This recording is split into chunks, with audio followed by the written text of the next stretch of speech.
different textiles, different textures, and different designs.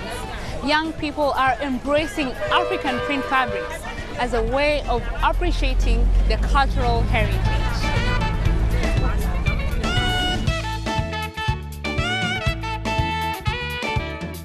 This is Igali Senaya, a textile merchant here at Makola Market in Accra. She has been selling African print fabrics for 20 years, as it has been a family business. So, Igali, how is business here selling this African print fabric? It hasn't been too bad. It's a business which we have been doing for long now, and we actually do with beautiful classic fabrics. Now, we have been seeing a lot of young people who are now choosing to wear African print fabric. What would you say is the motivation for that? They have realized that we can also use our beautiful fabrics to make same thing that they put on. Speaking about African identity, are all the fabrics that you sell here sourced locally? Yes, they are made here in Ghana. They are from a company called GTP. So let's just go around so that I show you some of them. This is a very beautiful fabrics. These ones are GTP New Style. New Style came about when they realized that young ladies want colorful stuff to use. It's very soft and it's very beautiful. Yes. And we even have a latest one. Very beautiful. Let me just bring you one so that you look at it. Okay. So these are the new ones in town now. That's what we are using to celebrate the Christmas, giving out to our mothers. It's round the corner, you know? Yeah, right. I just want to talk about the price aspect here, where we have seen there's some materials that are very expensive, there's some that are very cheap. Why is that that disparity between these different pieces of fabric? Well, we have good graduate students who do the designs, who spend time making the fabrics. So there are a lot of processes that go into it before the fabrics comes out. So because of that, it's sometimes expensive than the normal one. And you know, we pay other things on the fabrics, tax and other things. So definitely the price won't be as cheap as the ones that come. There was a new fabric system that came from China, which mostly in Ghana we call some of them high target and other ones. What happens is when our company have beautiful designs and we bring it to the market for sales, they pick them up and they love it. Then suddenly they take it out of the country, go to China and have the same fabric in the system. So it affects us. We are not giving up because our fabrics are good and they are nice. That's the spirit. That's it.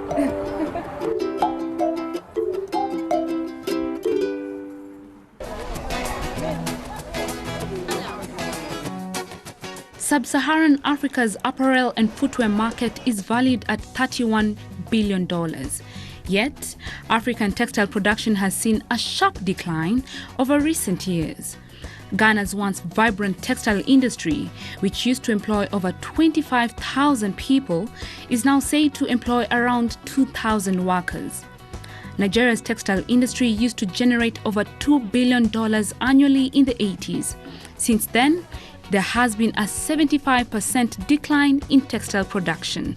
These woes have been attributed to the influx of cheap Chinese textiles, high production costs, and dominance by external players.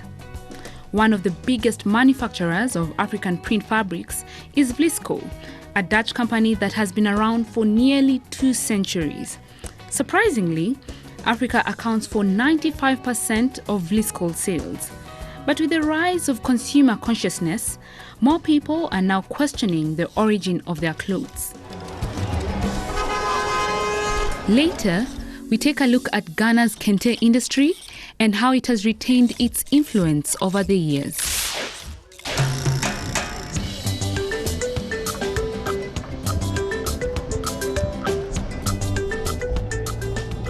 The Kente cloth has projected Ghana on the global map, both socially and economically. I'm off to Bonwire, the hometown of the Kente cloth. Kente weaving is the main occupation of the people living there.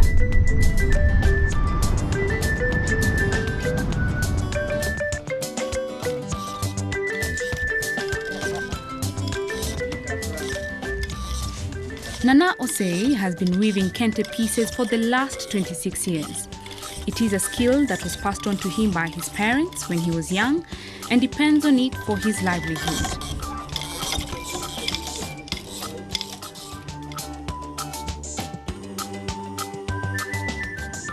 Hi. Hello, I'm fine. I'm good. And you?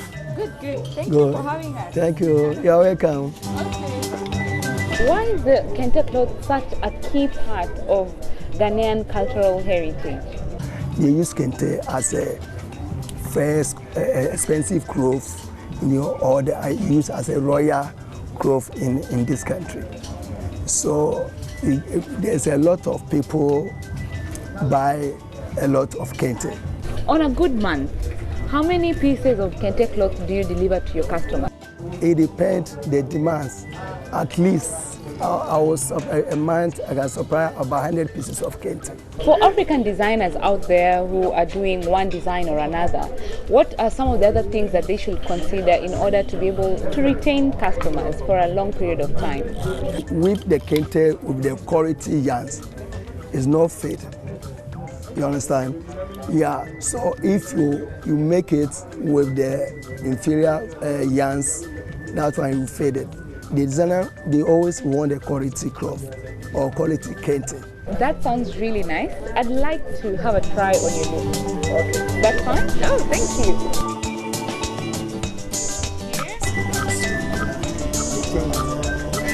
Your legs, yeah, and then yeah. I think this kind of yeah. Hold this place. Yeah.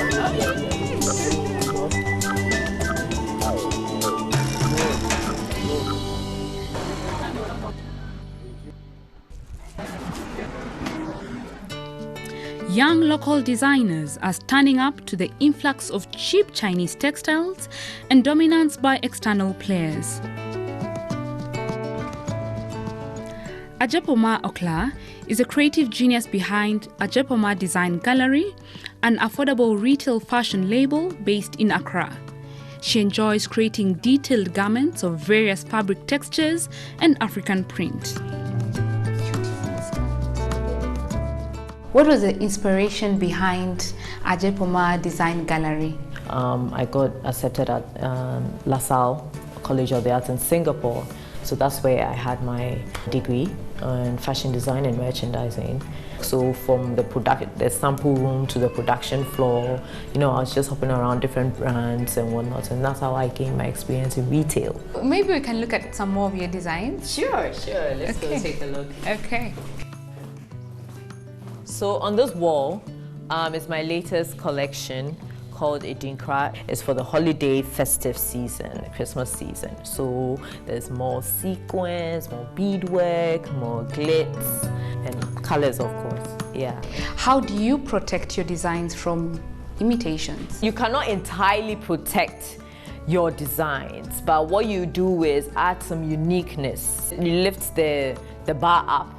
The only thing you can do is market it well, brand yourself well, so that the people that are curious and people who want to patronize your products want to buy the original. Do you make them from here? Yes, everything is manufactured here and everything is sourced here, right here in Ghana. But the workshop is across the street, so we can go and take a look. Oh, sounds like fun. Yes, so this is the workshop, yes. So, as you can tell, the production manager is putting together the pattern work.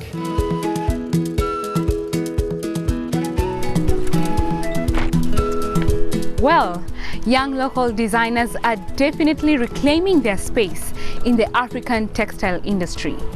As Poma says, Africa has the potential to become a global leader in fashion, one stitch at a time.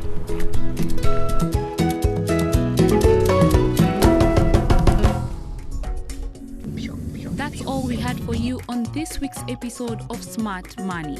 See you next time.